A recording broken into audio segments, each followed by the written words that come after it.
Max Coleman himself. How are you doing, man? I'm doing fine, man. How are you doing today? I'm doing great. How's your morning going so far?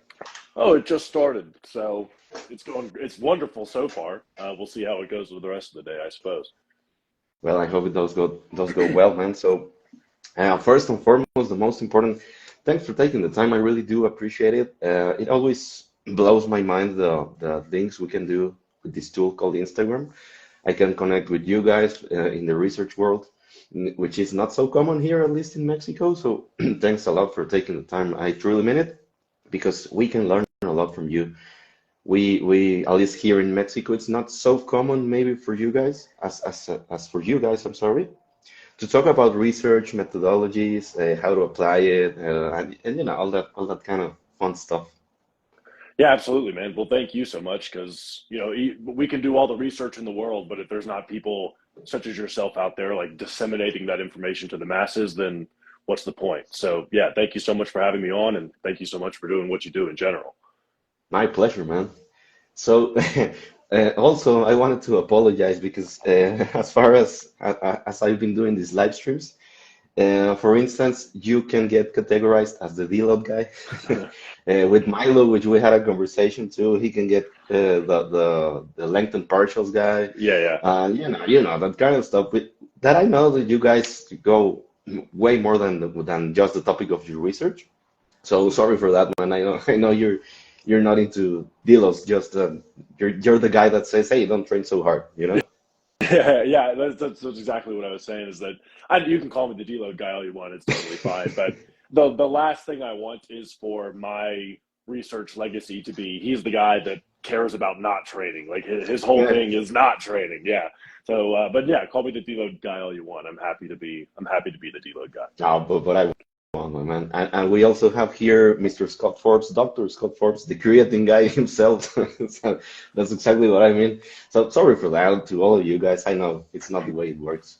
So Max, I wanted to talk to you specifically because I think this is the first controlled trial on deloads. So, yeah, am I correct? So I think it's really interesting that maybe this common practice that we assume it's grounded in scientific research, it's not quite there yet. At least this is the first controlled trial. And there's a lot of things about the methodology in itself that I wanted to ask you about. But first, I'd like to know what got you interested in this particular topic.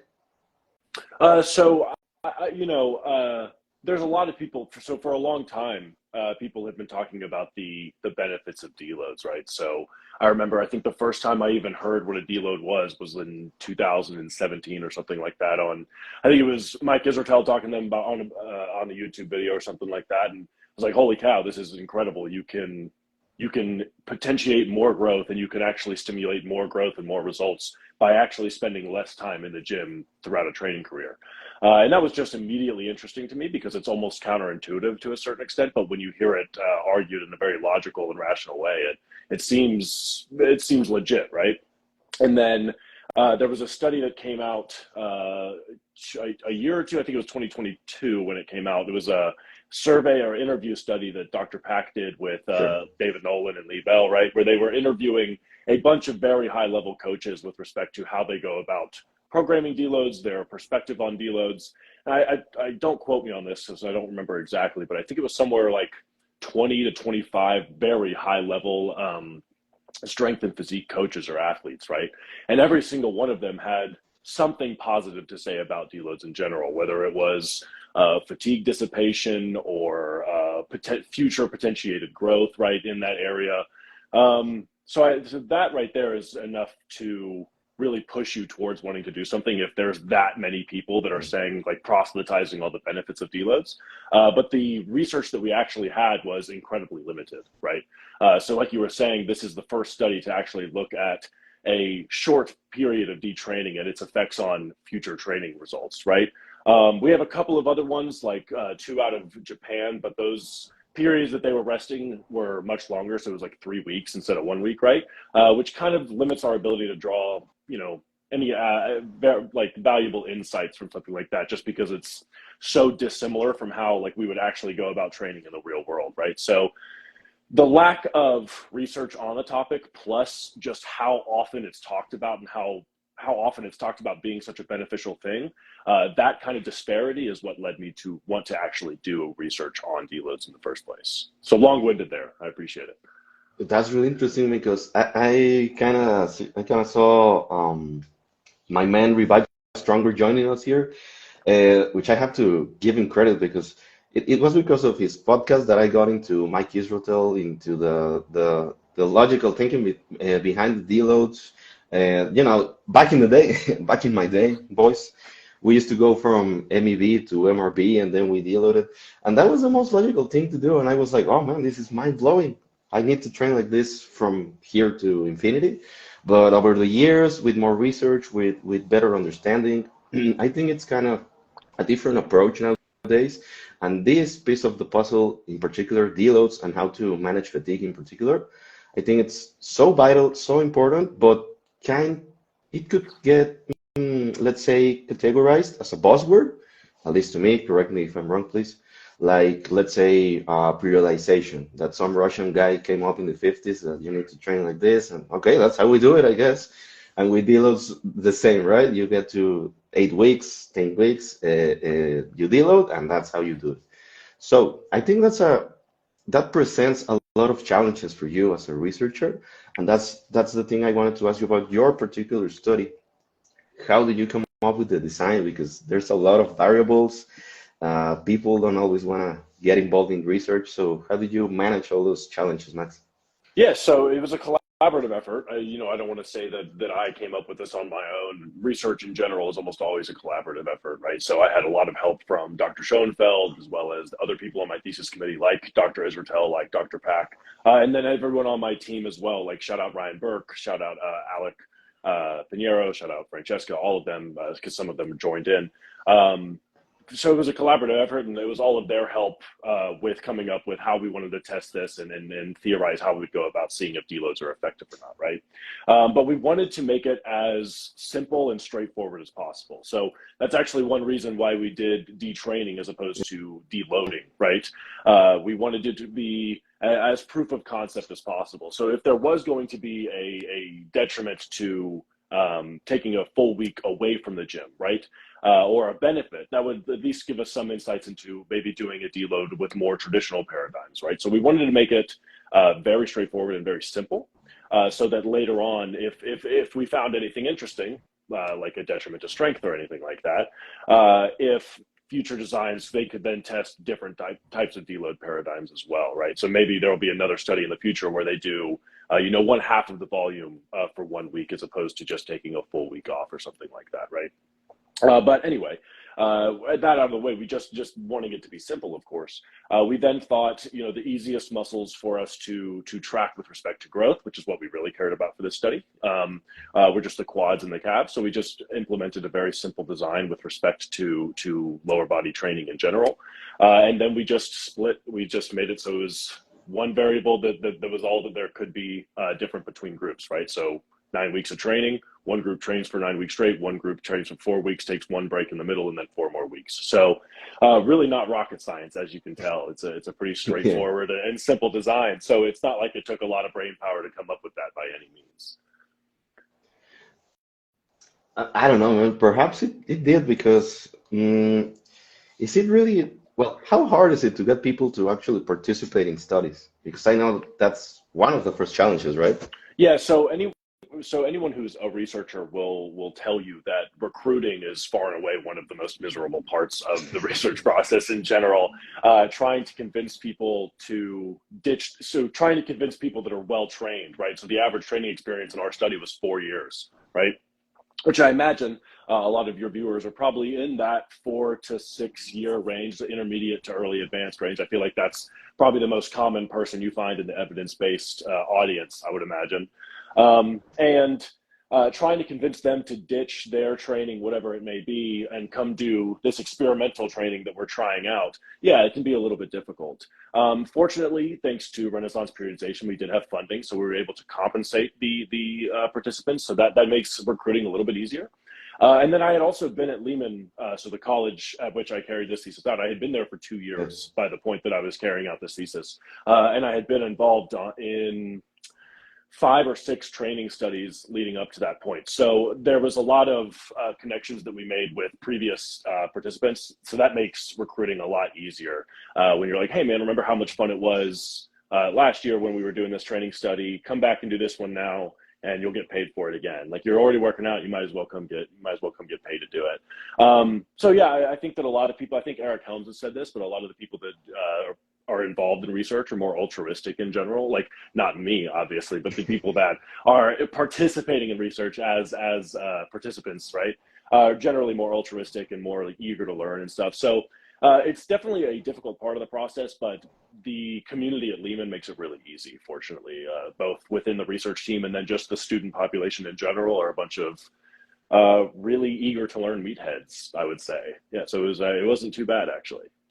I'm one of those meatheads, my man. Hey, cheers. Same here, man.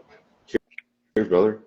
I wanted to ask you, leading into the study, your personal hypothesis, did you think that the deload process or the fatigue management would have been a better strategy given the constraints of the study itself for muscle growth, or what were your personal beliefs, your hypothesis going into the study? Yeah, absolutely. So my beliefs were, like, what I thought going in was that we were probably not going to see a difference in hypertrophy in general. You're just rarely going to see differences in hypertrophy between interventions in the studies that we do in this field, because the studies are generally anywhere from 4 to 12 weeks long on average. And just given the rates by which muscle grow, seeing differences between groups is just pretty rare, just because of how slow muscle builds and how different interventions, right? Because if you think about it, my study, the only difference was 2 workouts less over the course of 9 weeks. And how much 2 workouts compared to skipping those 2 workouts, right? So I didn't expect much of a difference there at all. But with respect to strength, I very much did expect to see the deload group see larger strength gains in the end. And I largely believed that because of how popular deloading and fatigue management and like light days and stuff like that is within strength sports in general. So I figured we would see pretty substantial differences with respect to strength, with the deload group growing more or gaining more strength, but really little to no differences in hypertrophy. And funny enough, we kind of saw the opposite. Not with respect to hypertrophy, we didn't see much of a difference, but those that took a deload, spoiler alert, obviously, they didn't gain nearly as much strength as the individuals that trained continuously for the 9 weeks. So my hypothesis was wrong, which makes I have a batting average of 0% now of what I think was going into a study versus what I actually found. Kind of lost you a little bit there, man. You were talking about that you actually found the opposite, right? That you had Yeah. hypothesized. So exactly. Yeah. So we just found that strength was hindered by Right. taking a break in the middle of the break, which was taking a break in the middle of the study, which was the exact opposite of what I expected. I expected to see strength improvements in the deload group over those that trained continuously. So that was a bit surprising, but quite interesting as well. Right. And speaking a little bit about the training protocol in itself, how did you make sure that it was going to be effective, let's say, for all the participants in your study? Because volume on itself can vary the way people respond to it, maybe based on the prior training, their training status, all sorts of variables. How did you, or how does it work in research that you go, okay, this is the program that we're going to do because of this? What are the reasoning behind the program itself? So we chose, the reasoning for the programming is multifaceted, right? So one, we chose the quads and the calves to be the primary muscles that we were working throughout the course of the study. And the reason for that is because those are just the muscles those muscles are very easy to measure via ultrasound. So it was very easy to track the changes in growth over the course of the study using the quads and calves, right? Now, the reason that we chose the exercises and the set numbers, so it's, for those of you who don't know, it was 2 workouts a week with us where they were, it was 4 exercises, 5 sets in the 8 to 12 rep range to all out failure for all of them, right? So those were the Smith machine squats, the leg extensions, the seated calf raises, and then leg press calf raises, right? And we chose the volumes that we did. One, because we wanted to see substantial growth, so we chose 20 sets for the quads and calves because the literature seemed to suggest that somewhere between 10 to 20 sets is ideal for hypertrophy, and putting it on that higher end allows for a larger magnitude of difference, which makes it easier to see differences between groups if there was one at all, right? Now, the reason we chose the high volumes for that reason was not just for the like robustness of the response to the training, right? But also because if there was some sort of fatigue dissipating benefit to deloads, having such high volumes in the training, right? Because 20 all out to failure sets across the week for both your quads and your calves, it's nothing crazy, but it's certainly something that would, that's not an easy workout to get through over the course of 9 weeks, right? So if there was going to be some sort of fatigue dissipating effect, we wanted to make sure that there was fatigue there to dissipate, right? We wanted to make sure that there was, the workouts were challenging enough to where individuals would theoretically want a deload or a break away from training. But again, surprise, they didn't really seem to think that way at all. Which is really interesting because it makes total sense that you go to failure. But I wanted to ask you, are we talking about momentary muscle failure, volitional failure, and also in the unsupervised training? How did you guys make sure that they were actually training to failure? Because I actually have it right here. Shoulder press to failure if I'm not being supervised and I'm not competing in the movement, and I don't know if I would go down that route. But anyway. Yeah, so to clarify, it is a really good question, really important question. It was a volitional failure in this study, right? So the subjects were encouraged by the research assistants, and at any point you had, if you were a subject in the study, at any point you either had 1 or 3 research assistants sitting there watching you perform an exercise, right? Encouraging you verbally to continue going to momentary muscular failure. Now, with that being said, can I say that every single subject trained until the bar pinned them against the ground in the Smith machine squats? Absolutely not. Certainly there were subjects who cut off some sets with, 3 reps in reserve based on my eye. But volitional failure is basically the best we've got in the field of exercise science, just because it's really hard to make people push to momentary muscular failure on every single set, though a lot of subjects did. I feel like that's important to note, that subjects were training incredibly hard in this study. Even subjects that may have sandbagged it a little bit on certain sets, like even they were pushing hard on the majority of sets, right? And if you were sandbagging the workouts for the entirety of the study, right, you were removed from the study for not ever pushing to failure. So that's an important thing to note, because I think it's like a very common criticism of research is that, were they actually training to failure? And I'm like, yeah, man, they were training to failure. Like, have you ever trained with 3 research assistants with stopwatches and clipboards watching you go to all out failure? Probably not, man. Like, these people are training harder than 99% of people in gyms. So I always find that to be an interesting critique. So that is important. And then with respect to the upper body program, right, we can't be sure that these individuals were pushing to failure in the upper body program, right? We can't even be 100% sure that they were actually doing the workouts in general, right? Yeah. They were sending me workout logs. They were sending me logs that said, hey, look, I did the workout. Here is my workout that I did today. But I kind of just have to go on faith, right? And trust that they're actually completing those workouts. And that's just one of the limitations of research as a whole, right? I really wish that I was a trillionaire who had a metabolic ward where I could hire all of my lifting friends to come stay with me for 8 weeks, and I could observe every single variable in their life. But unfortunately, we're not there yet. So maybe in the next 20 years, we'll see. Slowly but surely, man, I hear the deload industry, the deload people is growing fast, man. It's growing fast. So and all those likes, those followers, man, they're gonna climb up after more deload studies. Yeah. I'm sure big of that. Deload. The big deload. Yeah, you're getting paid by the big deload. Let's just say it out loud, man, so everybody can take it out of the way.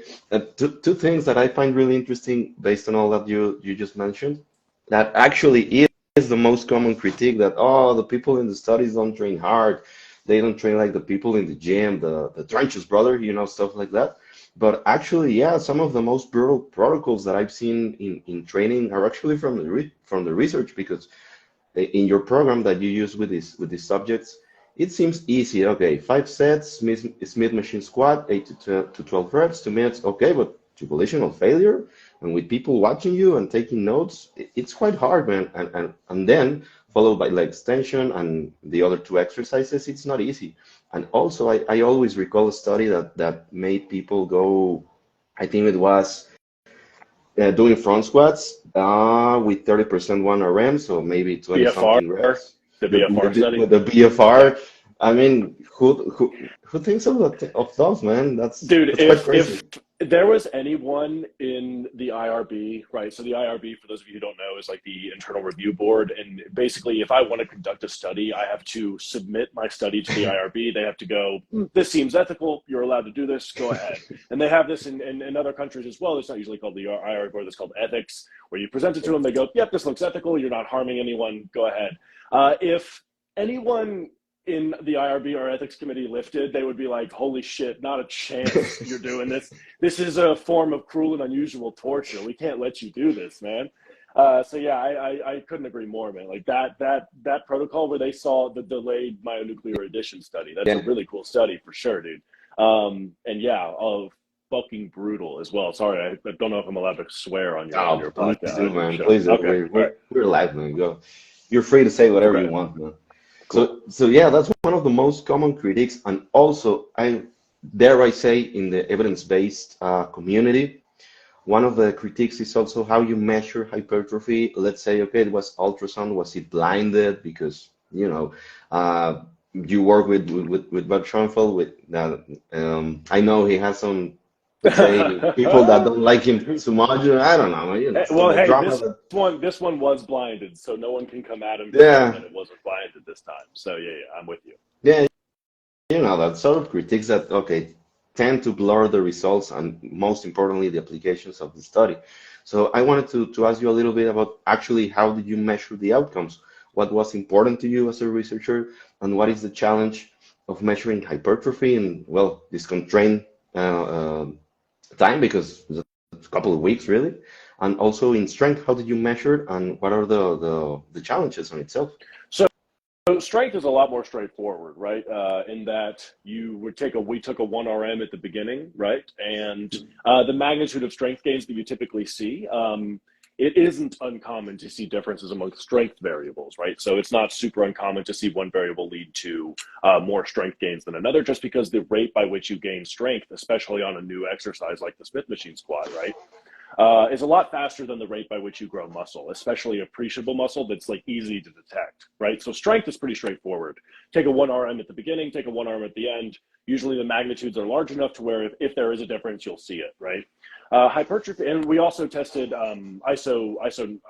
isometric strength as well. So on a biodex dynamometer, which is a big fancy, basically torture-looking machine where you strap someone in and you put them at a specific joint angle and they produce as much force as they possibly can. And fortunately, because we did 2 tests, it really gives strength of evidence to the fact that there was a difference between groups, because both groups both strength measures showed a benefit in the continuous training group, right? Yeah. So if one showed a benefit but the other one showed no difference, or even the opposite benefit, like that would make things a little bit more confusing. But the fact that they were both pointing in the same direction gives us some confidence that taking that break in the middle of the training study did have an effect on strength, a negative effect on strength, right? Now, with respect to hypertrophy, it's like you said, man.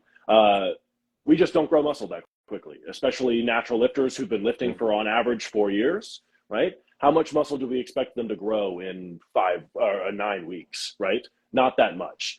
So that's the thing that makes it difficult. But with respect to ultrasound, it's a very valid, very reliable measurement tool, and I think that it is incredibly valuable for measuring hypertrophy, even small changes in hypertrophy. So there's things called interclass correlation coefficients, which basically is just a measurement of how reliable someone's measurements are. Basically, it's like if you have 0.98, right, it means that the difference between your 2 measurements is very small. You're getting very close to the same measurement over time, right? You're very reliable. And Dr. Schoenfeld has about a 0.98, I believe, ICC for his ultrasound capabilities. Small though the differences may be, if there were differences there, I'm very confident that Dr. Schoenfeld would be able to pick them up with ultrasound. If that And answers also, your question. yeah, for sure, man. But also in talking about outcomes of your study, not only physiological but also psychological. How did you come up with that? Because it's really interesting in regards to deloading, because some people didn't want to deload, some people didn't feel like deloading, that they don't need it, and I think that's a really key takeaway, at least in this study, that maybe when you don't need it, you don't seem to want to, that's when it gets counterproductive, right? Yeah, yeah. So shout out to Dr. Pack because we had the methods written for quite some time, and then Dr. Pack came in and looked at me and was like, "Yo, we need to do something for psychological evaluation here because that's a big part of deloads, right?" And so he decided to implement the Readiness to Train questionnaire, which is Okay. a series of 7 questions that basically ask you the questions that you would normally be asked by your coach at the end of a weekly check-in, right? How strong do you feel? How mentally strong do you feel? Like, how was your sleep last night? How hungry are you feeling? Stuff like that, right? How sore are you today? And we, so it was Dr. Pack's idea to implement that in. And we asked them that after the 4th week of training. So theoretically, right before the deload. Even if you weren't taking the deload, you were asked these questions at the end of the 4th week, and then again at the end, right? At the end of the study. And very interestingly, to me, the most interesting finding from the study as a whole is that the individuals who took a break in the middle of the training block actually saw a decreased motivation to train towards the end of the training block. So, and the individuals that trained continuously saw no change in their motivation to train whatsoever. The reason that's so interesting to me is because the psychological benefits of deloading has always been the most convincing to me. I've always been skeptical about the time course change of fast twitch fibers to slow twitch fibers and vice versa.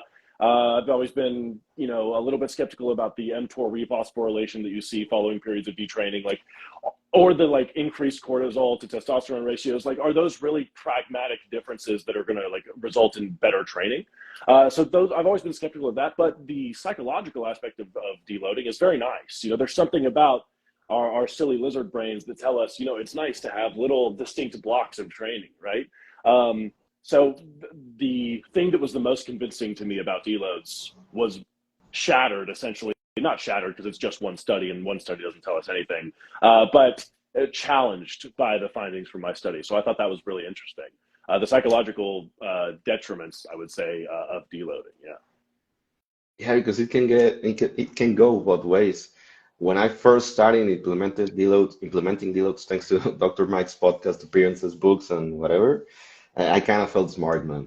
Oh, I know what I'm doing. Yeah. I need to deload. I think it was something about resting, making your muscles sensible again to the stimuli. Yeah. I rolled with it. Resensitizing. Mhm. Yeah, that one, man. That one. I rolled with that one. Seemed interesting, seemed logical. But I think it was more the psychological when I needed a deload. Because the other side of the coin is that sometimes thinking about the deload training on itself, that you go half volume or however you implement it, it can be really boring. You lose meaning of your life for a week. It's like, what am I doing here? What am I going to the gym? Am I the same person that I thought I was? All these thoughts that midheads tend to have. So I think that's why I find your study really interesting, but it can get misapplied. I think that, oh, deloads don't matter. You don't need to deload. So Mhm. can we talk a little bit more in detail about their results and building from there, how your views on deloads have changed, and also how we as coaches, as athletes, how can we, or what metrics to look at after for implementing or maybe not deloads?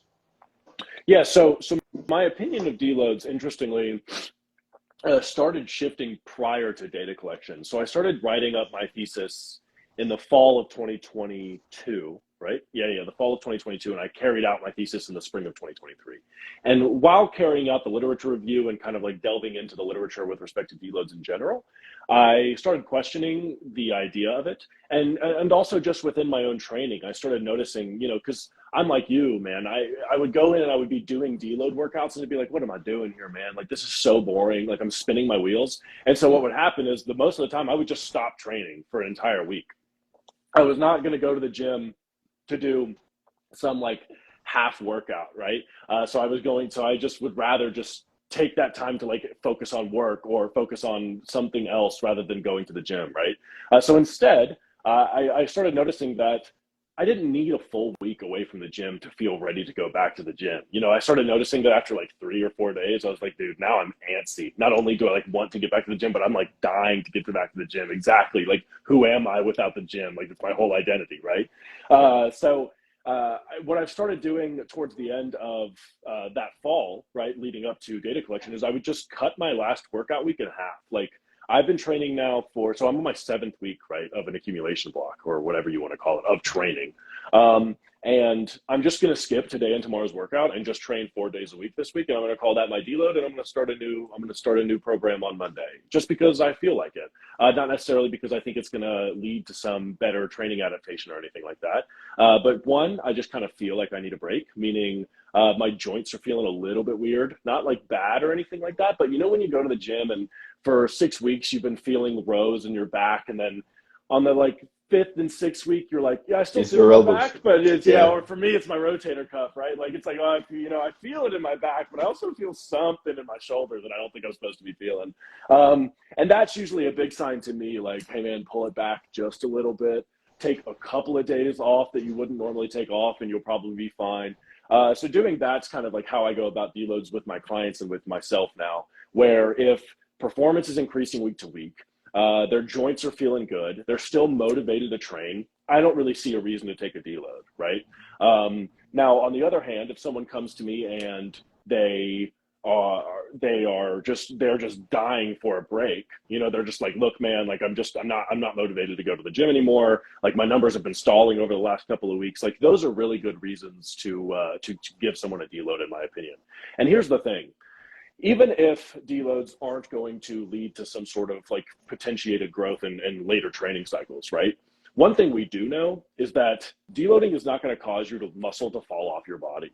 So we have like a lot of reliable data now to suggest that, right? We have my study, we have those 2 Ogasawara studies from Japan, where they were spending 3 weeks at a time out of the gym, and they grew almost just as much as the individuals who were training continuously for 6 months, right?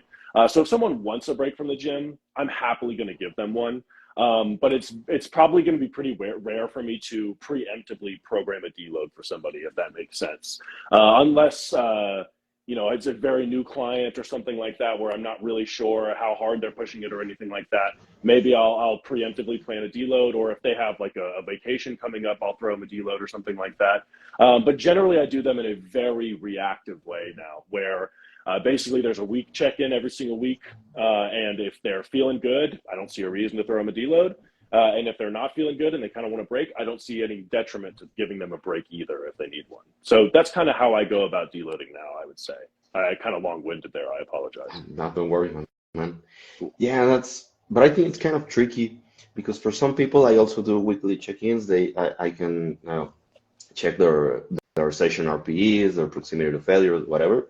But for some people, I kind of question myself. They're actually pushing it hard enough, because this is week 17, and you keep progressing. I don't know, man. I trust you, of course, I trust you, but I don't know. And I think in those cases, maybe okay, just thinking 17 weeks deload. Maybe that's counterproductive, and we actually need to evaluate the proximity to failure, stuff like that. But in some other cases, could be the opposite for people that maybe are in the opposite side of the spectrum. So I think that's the tricky part of the deloads.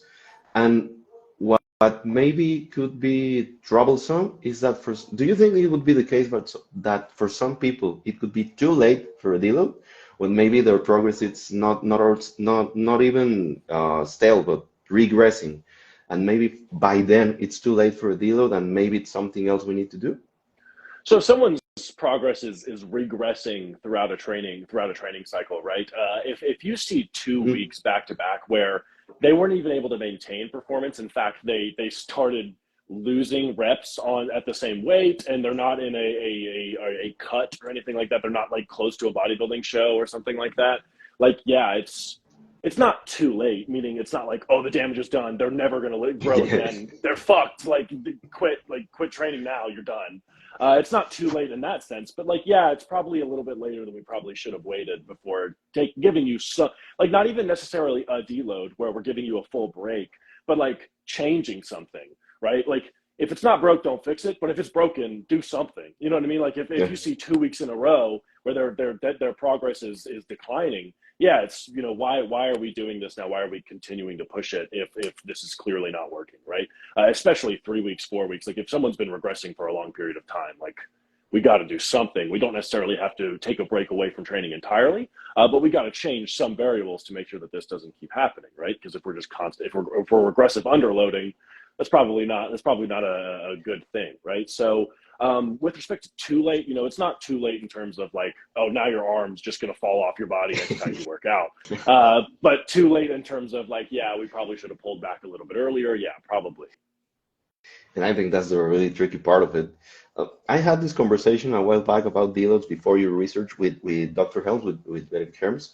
And we also talk about periodization and how the literature on periodization, it's kind of tricky on itself because most of that research, it's training programs designed to maximize strength. So maybe we can't apply it for hypertrophy. But what I'm going with this is that would you consider deloading and the fatigue management side of things as a form of periodization for people interested not in strength perhaps, but in hypertrophy? Yeah, I mean, so absolutely, right? Like periodization. So could deloading be considered a part of periodization? Absolutely, man. So like periodization, the thing that sucks about periodization is that it's kind of this catch-all term, right? That can mean a bunch of different things. So it can literally just mean that the changing or the altering of resistance training variables to elicit an adaptation, right? So if I go into the gym on Monday, I do the barbell bench press, right? And then on Wednesday, I do the dumbbell bench press. I am International Chest periodizing Day, my my man. training. Yeah, exactly. But if I go in and do a different exercise on Wednesday, like I'm now periodizing my training, right? Theoretically, manipulating variables to see some sort of growth or some sort of adaptation, right? Now, I think the way that we think about periodization more field, right? More so about phasic periodization, where we say that one block of training can potentiate a future block of training or inhibit a future block of training in some way. And that's what I'm a little bit more skeptical of. Did I cut out there? Or are you still with me? I lost you a little bit, man, after the International Chess Day. Oh, you're good. You're good. So just with respect to periodization, normally what we mean is phasic periodization, right? Where Sure. one phase of training can kind of potentiate another phase of training or inhibit another phase of training. So, right, if you think of like traditional powerlifting periodization, right? You have your hypertrophy block, your general strength block, your specific strength block, and then your peaking protocol, and then your competition, right? And there's a lot more, like you were kind of saying, there's a lot more literature looking at strength periodization and its effect on different periodization programs on strength, and very little with respect to hypertrophy, right? So is deloading a part of periodization? Absolutely. Is deloading or periodization in general necessary for maximizing hypertrophic outcomes? I don't know. And I don't think that anyone does. And gun to my head, I would say I don't think so, personally. Right. I don't see the need for a strength block. This is this is a hill I'm willing to die on. Not really, just because imagine these are the hills we choose to die on, talking about lifting and like different periodization models, right? Try to explain that to your ancestor. Anyway, so I think that the idea of needing a strength block to potentiate more growth in later training cycles, or even something like a metabolite phase, that just doesn't make a whole lot of sense to me personally, especially given the current state of the literature. I'm not saying it's impossible, but it's just something that we can't make strong claims on, given it's really hard to test out periodization styles with respect to hypertrophy for the same reasons we were talking about earlier, where like you would just need to have people in a gym for 3 months at a time, and 12 weeks, a 12-week study, that's a long study to carry out. It's a lot. That's thousands and thousands of man hours right there. So it would be really cool. Again, when we're all trillionaires, we can run our own studies and we can buy ourselves a ward.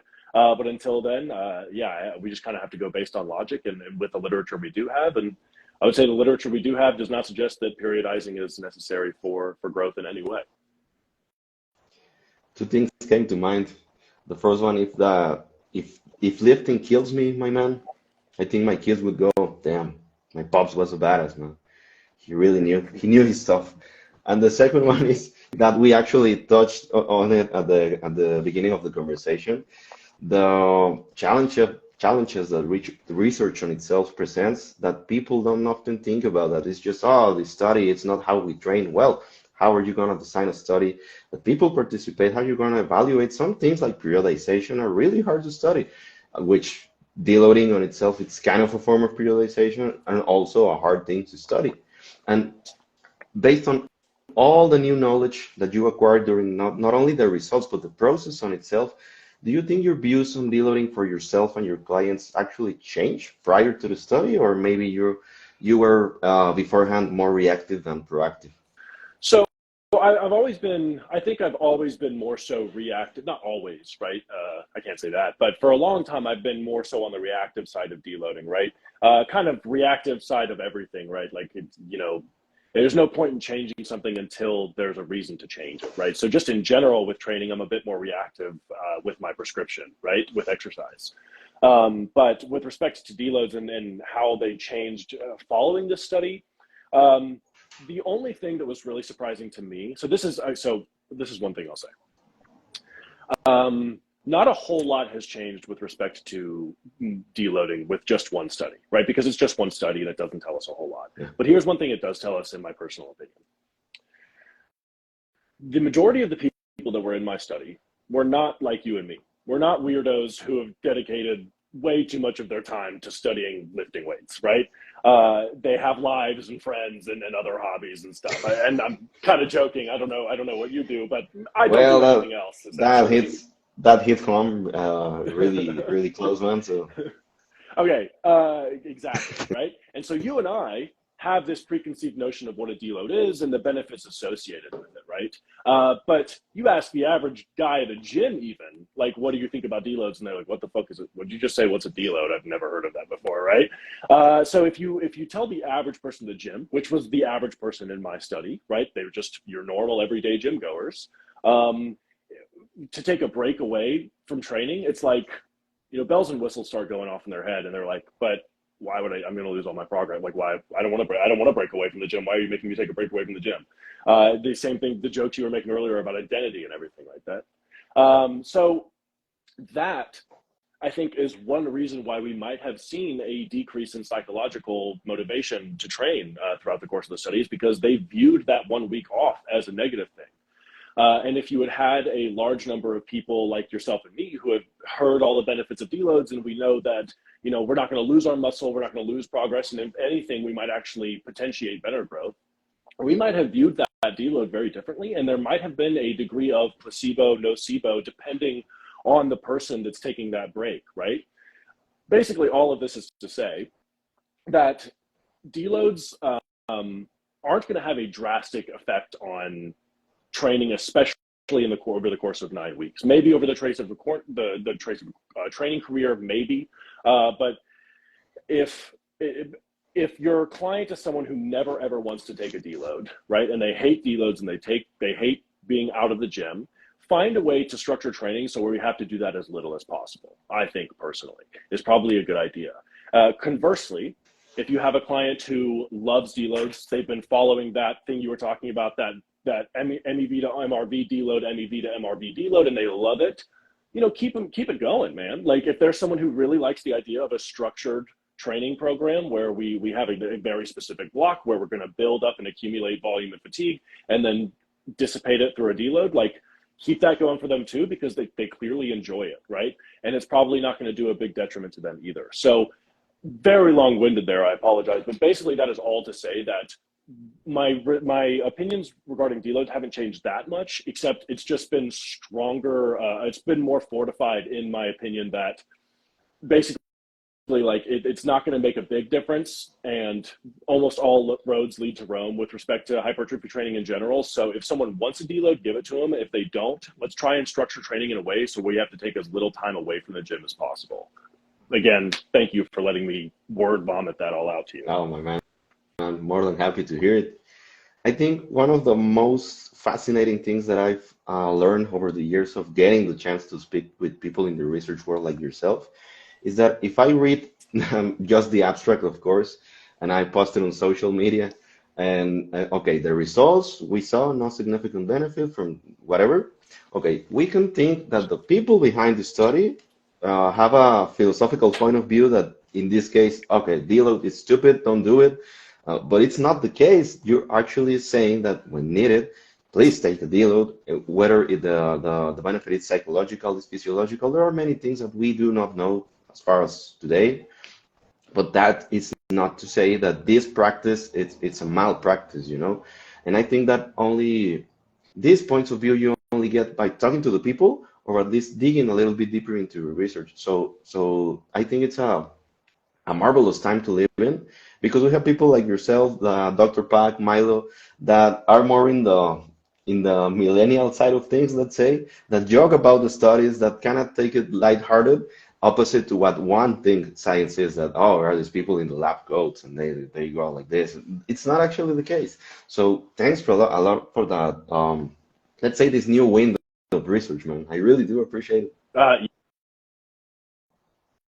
Like same thing I was saying earlier, like I'll do all the research in the world, but it's no use if there's not people like you out there like sending it to the masses, right? Because we do research, we don't do it for us, like we don't do it so I mean, there's an aspect of that. I want to know how to get as jacked as possible for me, so I want to study this stuff, but I also want the world to be a more jacked place. So all the research that I do, it needs to get delivered to the people, and I really appreciate that you guys do this. Also, I'm a Gen Z, not a millennial, so don't lock me in with them. Yeah. I'm not, and so is Milo's even younger than I am too, which is crazy. I have all those Milo's terms wrong, 23. man. So apologize for that. I'm I joking, get confused man. by those, but yeah. They're arbitrary cutoffs, man. I'm joking. It's not a big deal. I just know that boomers are the ones to hate on from there on, kind of the good people. So it goes something like that, man, as far as I understand. You're pretty spot on with that. You're close enough. Oh, boomer. Maybe I'm a boomer. On my soul. I don't know, man. Just to finish off and to be respectful of your time, Max, I wanted to ask you, what are the future lines of your research? What topics are you currently interested in studying besides deloads? Because like we mentioned, you're not the deload guy, and it's not just deloads. What are the future in research for you looking like?